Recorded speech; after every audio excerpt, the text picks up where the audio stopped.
La place Cibeles dans le centre de Madrid, l'endroit où en temps normal les supporters du Real Madrid viennent célébrer leur victoire.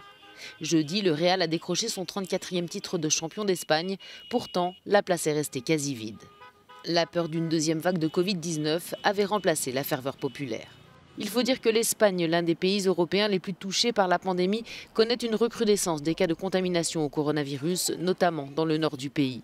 Reconfinement, limitation des déplacements, de nouvelles restrictions ont été mises en place dans certaines zones. Les autorités suivent la situation de très près.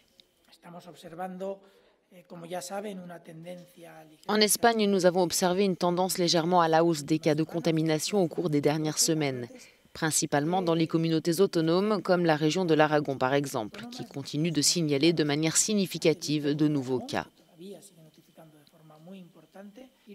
Un constat qui s'applique également à la Catalogne. De son côté, la France a elle aussi décidé d'accélérer la mise en œuvre de nouvelles mesures sanitaires.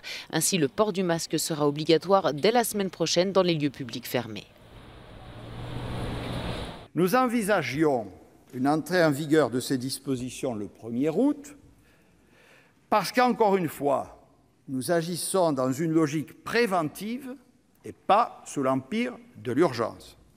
J'ai entendu et compris que cette échéance apparaissait tardive ou suscitait quelques interrogations. Le décret entrera donc en vigueur la semaine prochaine.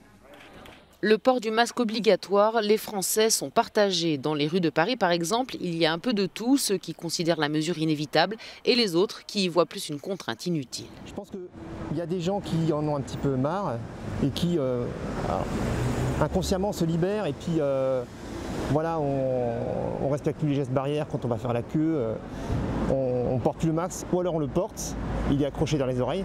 Par contre il est baissé, ça j'en vois aussi beaucoup.